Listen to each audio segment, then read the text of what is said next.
What's going on? Welcome to the 2021 edition of the Off the Schneid preview series, where I'll be going over all 32 NFL teams, breaking down their roster, schedule, giving you a record prediction, as well as helping out with some betting tips. If this is your first time on the channel, hit that subscribe button, and if you like what you hear, go ahead and smash that like button as well. Don't forget to check the description for links for the Off the Schneid social media and interact with me directly. I want to give a massive shout out to OurLads Scouting Services and OurLads.com, as all roster and depth chart graphics are straight off their site. If you've never been, go check them out immediately. I use their site for all NFL, fantasy, and betting purposes, and there's a link in the description for their site. Again, do me a huge favor and hit that like and subscribe button, but enough of that, let's get to your favorite NFL football preview. Taking a look at the New York Jets, we're going to start at quarterback like we always do. Zack Wilson, second overall pick, is obviously the present and the future, and that's about it. They don't even have a capable backup realistically. I think that they should absolutely look to add a veteran in preseason or in training camp. Just someone for him to look to, and be able to run things by, talk to, get opinions from, that sort of thing. You can't always rely on coaching and the coaching staff. There's some things that you want to look to your peers. And, if James Morgan and Mike White are the two guys, that are there for you to turn to, I just don't see that being any real benefit, if I'm being honest. I think they need to have a veteran. Even, I don't think that there's any way that anyone else plays besides Zack Wilson unless there's an injury to him. But I just think you need some sort of calming, voice, reassuring voice there to help you out, sort of a thing. That's what I think they need to add heading into the season. But yeah, Zack Wilson's the guy. And listen, I don't want this to seem like I'm a Zack Wilson hater or something like that. I'm just not so sure about him. I'm really, I wasn't a huge Zack Wilson supporter heading into the draft. And I haven't gotten there yet. I'm gonna have to see some proof in the pudding. I'm gonna have to see him play and have to see him succeed, make this team better, make some plays, win some games, that sort of thing before I start backing Zack Wilson. He absolutely can change my tune, but I'm not just gonna say he's the next coming of X player because he was second overall, that sort of a thing. They really liked him. It is what it is. And he's going to play right away, and maybe that's not such a great thing. I don't know. But, realistically, the strength of competition in college was not quite there, especially in last season, in his, junior season. In a pandemic riddled kind of season, they were just playing anyone they could play. Any team, anytime was I believe that was their moniker. They had it on the headband, any team, anytime. And I love that. I do love that attitude, absolutely. And he's, theoretically, he's the leader of that attitude, and he probably was at BYU. But for him to step into an NFL locker room, I think that that's a pretty big jump. I really do. From small school BYU, out in Wyoming, small, area, small town mentality type of stuff, to go to the big lights of New York and lead an NFL football franchise. I'm just not so sure that he's just going to step in there and it's going to be a seamless, transition. At BYU, they were probably the better team overall for sure. Defensively, they were pretty good, but they lost to Coastal Carolina. Coastal Carolina had a lot of good things going for them last year, and they played very, very well as a team. And it was in, Carolina, and they put the game together in 2 days or something like that. I get all that. I watched the game live, but they lost that game, and that's, an opponent that, he should be able to overcome. I get it. 2 days, 3 days notice, whatever it was. Beyond that, it is what it is. I'm not going to sit here and believe that Zack Wilson can walk into an NFL locker room and command the respect of grown men. And be a leader of men. I just don't know if that's going to happen. The coaching staff will help. Bob Sala will help that transition, I believe, but that's just how I feel about it. And we'll see what happens. We'll see what happens when the games are being played and when, there's some proof to this. I want to see that before I say, I'm on the fence, I guess. You know, I'm on the fence with Zack Wilson. Realistically, I'm more on the side of him, you know, potentially, I'm not going to say he's going to be a bust, but, you know, a guy that doesn't quite lead this team to where they want to go. I don't know if he's going to end up being their franchise quarterback. That's where I'm at. I don't think he will be. Yes, he can be. Yes, he can change my mind. But where I sit right now on June 20th or whatever day we are, sorry, July 20th, whatever it is, I just don't see it yet. So that's what it is. Move over to the running back. Move over to running back. The Michael Pirine, Tevin Coleman. Tevin Coleman obviously comes over from the 49ers with Bob Saleh and Mike LaFleur. And then they go ahead and draft Michael Carter in the 4th round. Ty Johnson's still there. He had the highest yards per carry, 4.7 last year. Only 54 carries, so limited carries, but you know they kind of spread it around with Frank Gore there, who is now gone. I do think that there will be a role for Tevin Coleman for sure.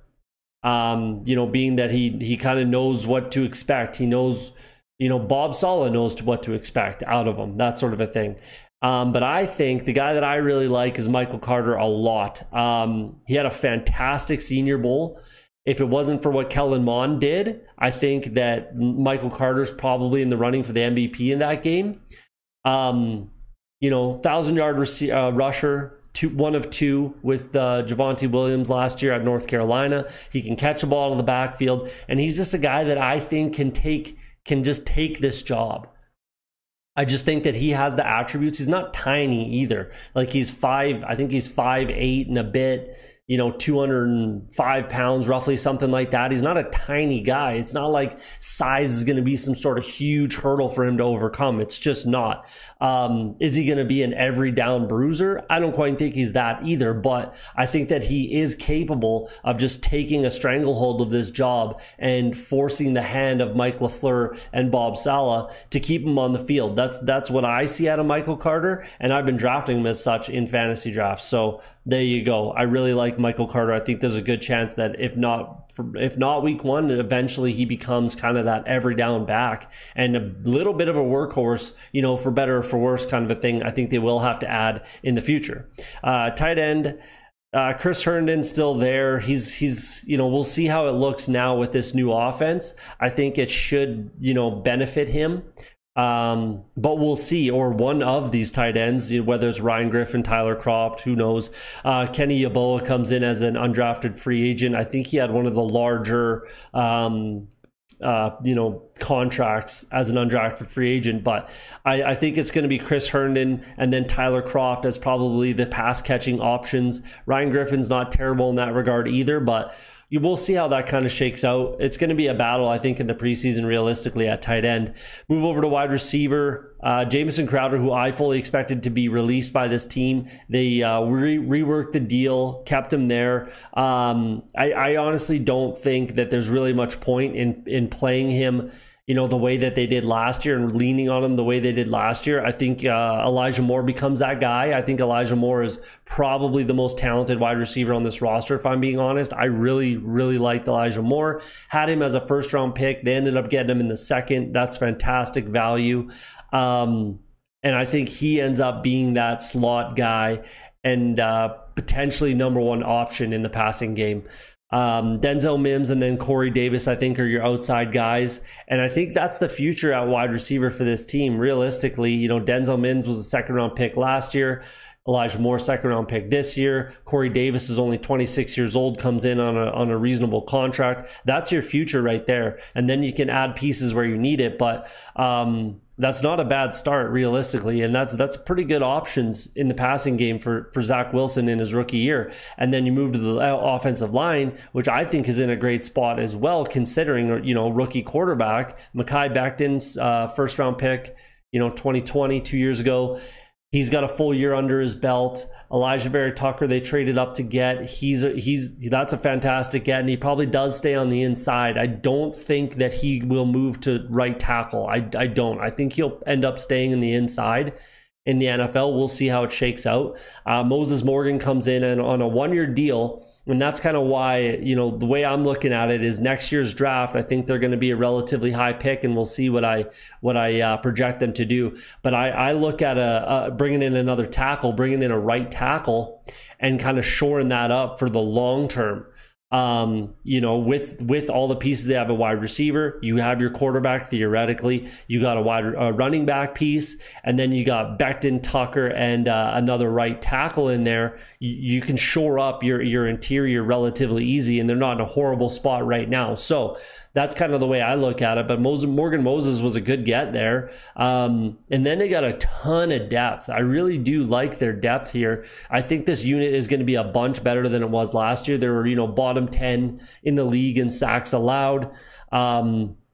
And I think that, with that drafting of Vera Tucker, bringing in Morgan Moses, and then you got tons of competition pieces throughout the preseason and depth in case there's injury. Greg Van Rooten, I do believe, starts. Connor McGovern, I do believe, starts. Then you got George Fant, who's a savvy vet, been around a long time. Alex Lewis, Dan Feeney, Cameron Clark, Connor McDermott, and then Chuma Odega. Maybe he is that right tackle. Maybe he's still very young, or maybe you kick him in the inside as well. I mean, that's not a terrible idea. You kick him to right guard, whatever. If Vera Tucker can move, whatever it is, if Becton, Tucker, Odega, and then a rookie tackle next year, that's a pretty good offensive line if Odega's the guy, right? So I think they're in a better spot. So realistically, I think they can turn around this offense fairly quickly. I think they already have a good amount of pieces as long as everybody you have are your guys. My biggest concern there, Zack Wilson. We'll see how it shakes out. Bob Saleh's the new head coach here. Mike LaFleur comes over with him as offensive coordinator. I think that people are giving that a little too much, credence and thinking that he's just going to come in and be some offensive guru. I mean, I'm not saying, he's the brother of Matt LaFleur. I'm not saying he's going to be terrible or do a terrible job or anything like that. The dude's 2 years younger than me, which is kind of crazy. But I just don't think that you can expect him to come in and, make this offense some sort of powerhouse or something like that better than it is with the players that it has, right? He has to stay within the confines of who he has on the roster, obviously. So we'll see what happens with the offense. I do think that it's in a good spot and he's got a good start. And then Jeff Ulbrich, former linebacker for the 49ers, comes in from Atlanta to be the defensive coordinator here. And I think we're going to get an amalgamation of Robert Saleh's defensive, ideologies, and then Jeff Ulbrich as well. I think I know it's going to stay as a 4-3, which is good. That's the personnel that they realistically have in place. But I think that Ulbrich can bring in some other looks. You know what I mean? Comes from more of a 3-4 in Atlanta. And he can give some other looks, especially, I think blitzing with linebackers. He's a linebacker guy. So is Bob Saleh. So, I think they should be able to give the, opposing offenses some different looks. And I'm excited to see how this defense looks realistically. I think that the offense is closer than the defense. But they do have some solid pieces. We'll start on the defensive line, which I think is going to be the point of strength on this defense. I think the defense has a rough time, especially in the passing game, but Quinnen Williams is absolutely a stud. Very, very good player. Led this team in sacks with 7 last year in only 13 games. Sheldon Rankins is in there. Carl Lawson comes in on a big free agent contract, which is a little bit surprising.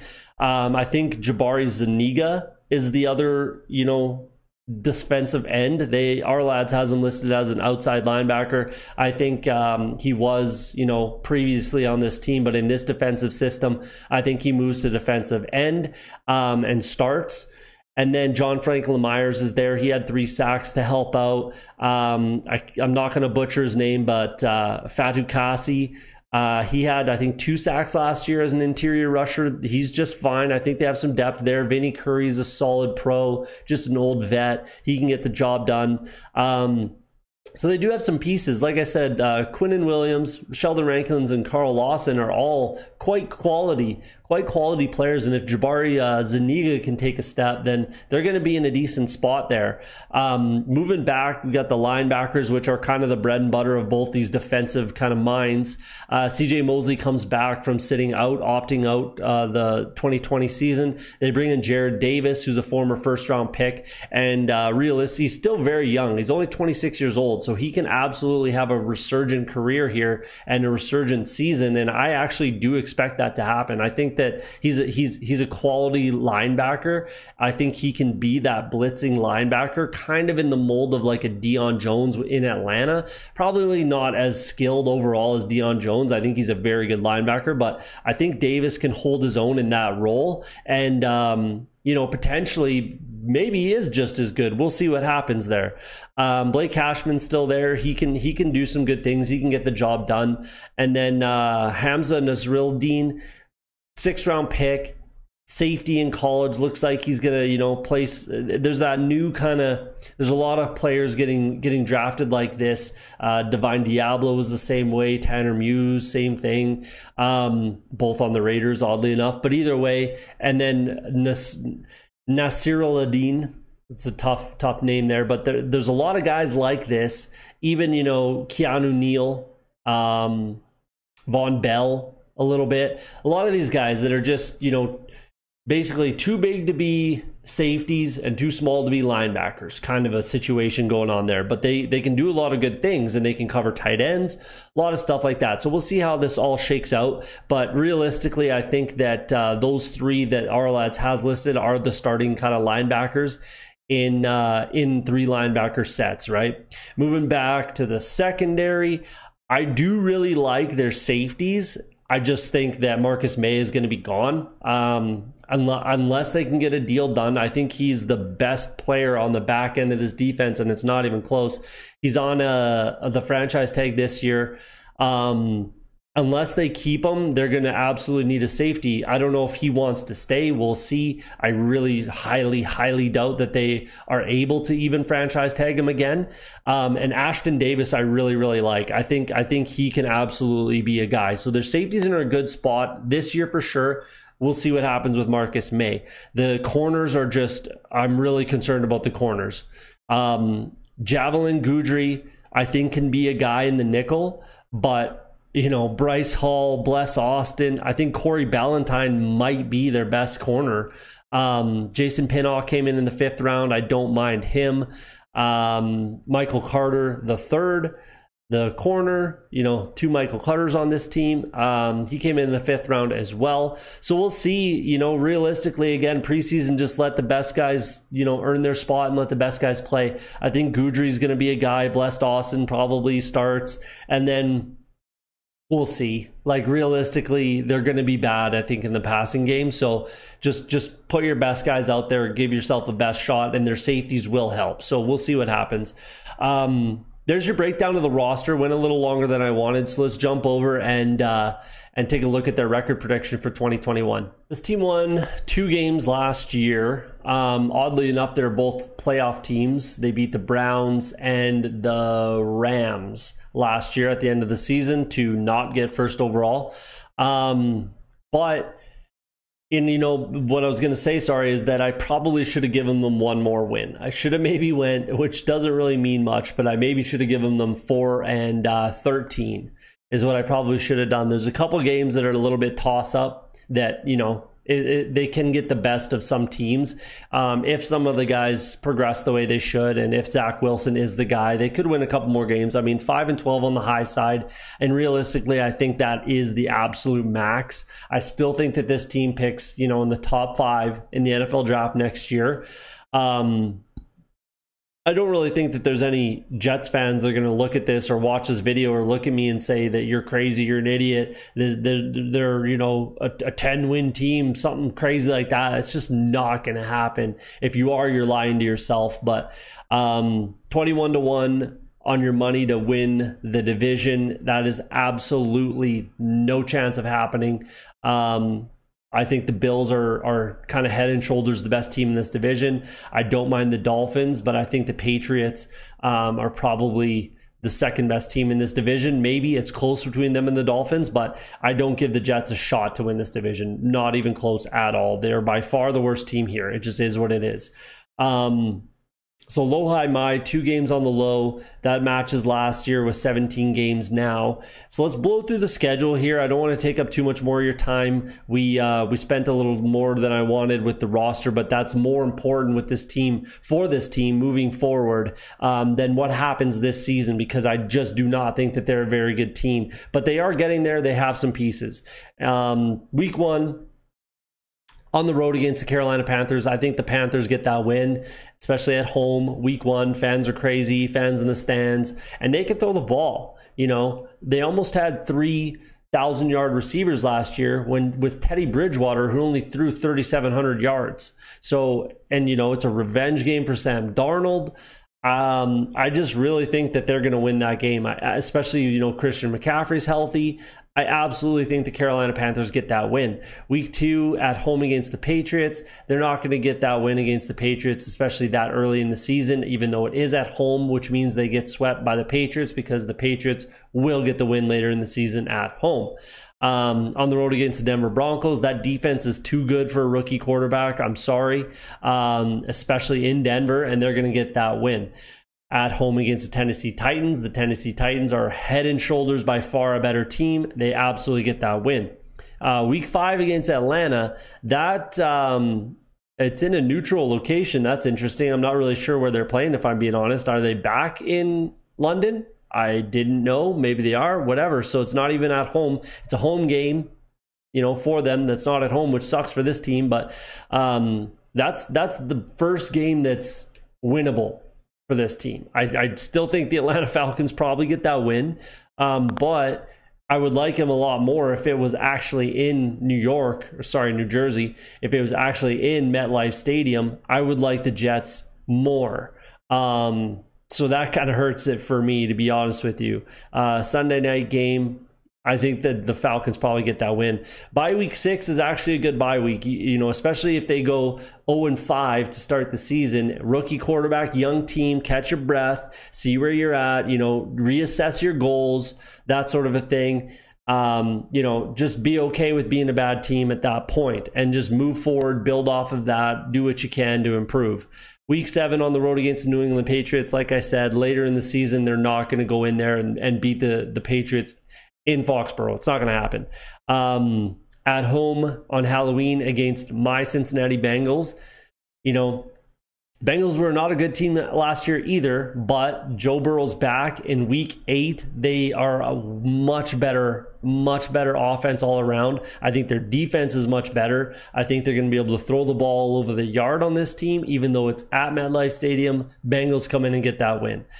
Thursday night game, short week on the road against the Indianapolis Colts. Colts get that win. It's not, see how it's stacking up. That's why, like, maybe I should have given them 4 wins, but we'll see. And it does ease up. They get a little stretch here, which I'll get to. Week 10 against Buffalo, they're getting swept by the Buffalo Bills. That's what's going to happen. The Bills are a better team.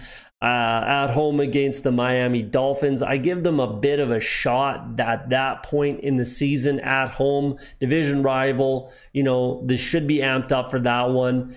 I give them a shot, but I do think Miami's the much better team overall, and I do think I projected that Miami gets the win, but, you know, they got a shot in that game. Then at Houston, week 12, that's their most, you know, that is a game that you kind of have to look at like, this is a winnable game. We got to win this game, you know, especially if they haven't won a game, right? At week 12, you're going on the road though, but the Houston Texans are not a very good team. They're really, really not. They're right there with the Jets as far as how many games they're going to win. I'm projecting the Jets win more games. But that's kind of like a must win for this team, you know, especially if they haven't won the game yet. So I do project that they beat the Houston Texans there. At home against the Philadelphia Eagles, this is the stretch here. Texans, Eagles, and yes, the Saints. So the Eagles, that's a winnable game at home. I think that they can get the better of them. Their defense is still not terrible, though. So we'll see. That's a winnable game. That's a low, high, my. I'm not going to say that they win, but it's a good shot, especially coming off potentially their first win against the Texans. Then at home against the New Orleans Saints, I don't think the Saints are that great of a team this year. I think they regress. There's a lot of things going on there, not a lot of weapons on offense, but this defense for the Jets, especially through the air, is very weak. So we'll see, but it's another game that, they have a shot. I'm not writing off the Jets in that game. On the road against the Miami Dolphins, I got the Miami Dolphins at home for sure, so they lose that game. At home against the Jacksonville Jaguars, that's another game that's potentially winnable. Obviously, again, at home, if it were in Jacksonville, I'd give the Jags a much better shot and probably project that they win it. But that's a low, high, my. They have a shot. I'm not writing off the Jets, obviously, especially at home. Then week 17 at home against the Bucs, they're going to get absolutely trounced unless that game means nothing to the Bucs, which is pretty unlikely because it's only week 17. So we'll see, but the Bucs win. And then week 18, again, unless the Bills are sitting everybody, literally, well, Josh Allen, Diggs, if they're sitting their stars and their starters, the Jets have a shot.